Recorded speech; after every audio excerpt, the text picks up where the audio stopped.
Muito bem, continuando a explanação sobre prazos processuais, conforme já dito, a regulamentação dos prazos está no artigo 774, 775 e 775-A da CLT. Mas antes da gente tratar da contagem dos prazos, antes da gente comentar o disposto nesses artigos agora mencionados, nós temos que ter em mente dois conceitos. Quais conceitos? Do dia do começo do prazo e do dia do início da contagem de prazo. São dois conceitos muito próximos, parece que são idênticos, parece até que é conversa de estelionatário, né? Parece que eu estou querendo enrolar vocês com nomenclaturas que são muito parecidas, né? Que são idênticas, mas não são. E muito menos nós podemos falar que são nomenclaturas de pegadinha da lei. Não. São com nomenclaturas que têm sentidos práticos e sentidos lógicos. Vamos lá. Data do começo do prazo. Então está lá no artigo 774 da CLT. Qual que é a data do começo do prazo? É a data que a parte toma conhecimento da comunicação que lhe é feita para a prática do ato determinado. Então, a data do começo do prazo é a data em que a parte toma conhecimento da intimação. E a regra do artigo 775, o dia do conhecimento dia do começo do prazo não é incluído na contagem, é o chamado dies a quo. O dia do início do prazo não é computado no início da contagem do prazo. E aí nós temos o outro conceito, o dia do início da contagem do prazo. Então, se eu tomo conhecimento do prazo, se eu tomo conhecimento da intimação em um dia, nesse dia é o dia do início do prazo. Porém, que dia que começa a contagem do prazo? No dia útil seguinte. E a regra, o dia de início do prazo é excluído da contagem e o dia do final do prazo é incluído na contagem. Os prazos na Justiça do Trabalho são contados apenas em dias úteis. Então, vamos aos exemplos para ilustrarmos esses dois conceitos, para deixar bem claro na mente de vocês, né? O dia do início do prazo. Então, vamos supor que a intimação ela foi conhecida pela parte em uma segunda-feira, dia 13 de abril, com um prazo para a prática do ato de 5 dias. Os prazos na Justiça do Trabalho conta-se em dias úteis. Então, se a intimação, a parte entrou no processo eletrônico, clicou no link da intimação no dia 13 de abril. Dia 13 de abril é o dia do início do prazo. Mas aí vem a pergunta, nos 5 dias que tem para a prática do ato, o dia 13 de abril é incluído na contagem do prazo ou o dia 13 de abril, segunda-feira, é excluído da contagem do prazo? Então, a regra do artigo 775, o dia do início do prazo é excluído. O dia em que a parte tomou conhecimento da intimação, no nosso exemplo criado dia 13 de abril, não conta. Que dia que começamos a contar o prazo? Aí, o segundo conceito, o dia do início da contagem, o dia útil seguinte. Então, o início da contagem dos 5 dias será o dia 14 de abril, terça-feira. Então, contamos primeiro dia 14, depois dia 15, dia 16, dia 17 e 4 dias. Aí vem sábado e domingo que não conta, o prazo vencerá no dia 20 de abril, segunda-feira. Então, o dia do início do prazo não entra na contagem. O dia do início da contagem do prazo é o dia útil, primeiro dia útil seguinte ao dia do início do prazo.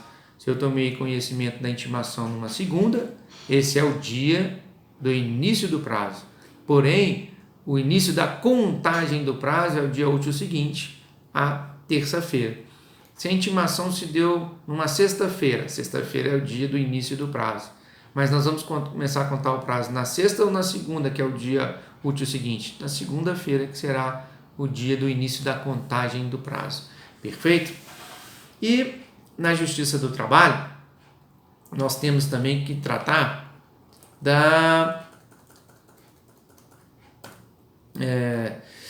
um destaque especial aos prazos que são comunicados através de intimação no Diário Judiciário Eletrônico. O Diário do Judiciário Eletrônico é uma forma de comunicação do ato processual às partes. Então, a intimação ela é feita pelo Diário do Judiciário e a partir do dia seguinte ao dia do início do prazo, nós temos o dia do início da contagem do prazo.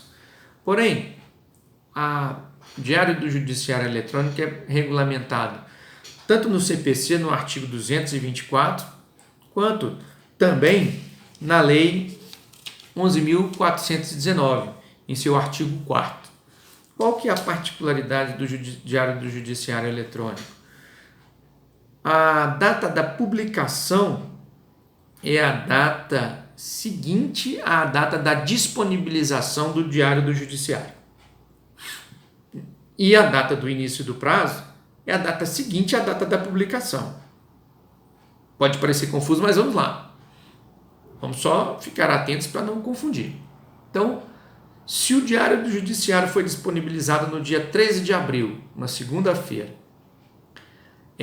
qual que é a data da publicação da intimação quando ela é disponibilizada no Diário do Judiciário Eletrônico do dia 13 de abril? A data da publicação não será o dia 13 de abril, será o dia útil seguinte. Então, foi disponibilizado no dia 13 de abril, não foi publicada, considerado como publicado no dia seguinte, dia 14 de abril, uma terça-feira. Então, nesse dia 14 de abril, então na frente do jornal, considera DJE do dia 13 de abril. Mas que dia que ele foi publicado? Considera-se como publicado no dia 14 de abril. Esse dia seguinte da disponibilização, o dia da publicação, é o dia da comunicação, o dia da intimação. Então, esse dia é o dia do começo do prazo. Tá, vamos supor que o prazo é de 5 dias para a prática do ato. O dia 14, dia da publicação, é o dia do início do prazo. Porém, o dia do início da contagem do prazo é o dia seguinte, dia 15 de abril, quarta-feira. Então, nós temos 3 datas. A data da disponibilização do Diário do Judiciário Eletrônico, no nosso exemplo, dia 13 de abril. É a data da publicação do Diário do Judiciário. Então, é o dia seguinte. Se ele foi disponibilizado no dia 13 de abril, foi publicado no dia 14 de abril. Essa aqui é a data da intimação. A data da intimação é a data do início do prazo.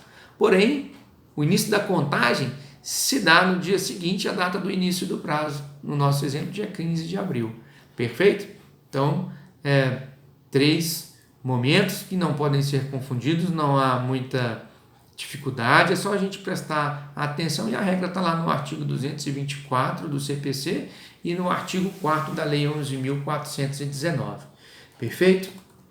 Com relação à suspensão e interrupção dos prazos, também são 2 conceitos que se aproximam, mas não se confundem, nós não podemos confundi-los.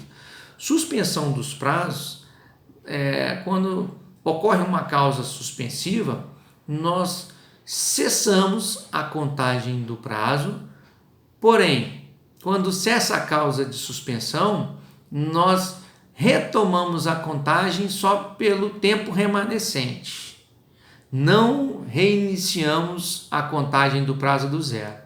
Então, vamos supor, estamos nesse tempo aí de coronavírus em que foram suspensos os prazos processuais, perfeito? Então, vamos imaginar que é um prazo de recurso de 8 dias. Então, transcorrido 3 dias, e aí veio essa pandemia de coronavírus, foram suspensos os prazos processuais. Então, 3 dias transcorridos antes da suspensão do prazo. Após cessar a causa da suspensão do prazo, então, cessada esses efeitos da pandemia, então vamos retomar a contagem do prazo, mas nós vamos retomar pelo tempo remanescente. Se já havia transcorrido 3 dias antes da suspensão, cessada a causa de suspensão, retomamos, nós vamos retomar a contagem pelos 5 dias remanescentes, completando aí 8 dias, que é o prazo de recurso. Perfeito? Uma hipótese de suspensão do prazo processual é a hipótese que está prevista no artigo 775-A da CLT. Lá está disposto que do dia 20 de dezembro ao dia 20 de janeiro estão suspensos os prazos e os julgamentos e audiências. Então, a hipótese de suspensão. Até o dia 19 de dezembro conta-se prazo. Chegou o dia 20 de dezembro, para de contar até 20 de janeiro. No dia 21 de janeiro, se for dia útil, retomamos a contagem. Esse é um tempo de férias aí que os advogados trabalhistas podem gozar do seu merecido descanso junto à família. Perfeito? Mas a interrupção do prazo processual, qual a diferença? Então, na interrupção também nós cessamos a contagem do prazo, mas quando retomamos a contagem, nós retomamos pelo prazo na sua integralidade. Então, um prazo de recurso de 8 dias. Um exemplo de interrupção é o que está no artigo 897-A, parágrafo 2º da CLT. Perfeito? Parágrafo 2º, deixa eu consultar aqui para não ter o erro, porque a mente às vezes nos trai. Parágrafo 3º, tá? 897-A, parágrafo 3º da CLT. Então, o prazo de recurso, 8 dias, recurso ordinário. Então, se a parte interpõe embargos declaratórios, paramos de contar o prazo para recurso, é feito o julgamento dos embargos declaratórios e depois, quando a parte é intimada da decisão dos embargos declaratórios, nós reiniciamos a contagem do prazo recursal. Mas como é a interrupção do prazo, qual que é o prazo para a interposição do recurso ordinário? 8 dias. É reiniciada pela integralidade do prazo, do marco zero. Então, na interrupção, nós retomamos a contagem, mas pelo prazo na sua integralidade. Perfeito? Como no típico exemplo dos embargos declaratórios. Tá? Para finalizar essa matéria, nós trataremos do processo informatizado. Uma menção breve e rápida, geralmente, especificadamente, centrada na comunicação dos atos do processo informatizado. O processo informatizado, que é quase a totalidade dos processos na Justiça do Trabalho, então as intimações serão feitas, as comunicações, através do próprio ambiente do processo informatizado. A parte, o seu advogado, ela deve fazer o cadastro no PJE para que possa se habilitar à prática dos atos processuais. E nesse ambiente já tem quando se cadastra no processo, já tem um ambiente de intimação. Então, as intimações, a comunicação dos atos processuais, ela é feita através do próprio ambiente do PJE. Então, a intimação é feita nos termos do artigo 5º da Lei 11.419. É disponibilizado um link para que a parte tome conhecimento da intimação. E o dia da intimação será considerado o dia que a parte clicar nesse link e tomar conhecimento. E como dito, se a parte não clicar, então, após a disponibilização da intimação, 10 dias corridos, se a parte não clicar, o 10º dia será considerado como intimada. E aí ela terá os dias úteis necessários para praticar o ato processual. A intimação, a citação eletrônica também é previsto no artigo 6º da Lei 11.419 e também amplamente permitida.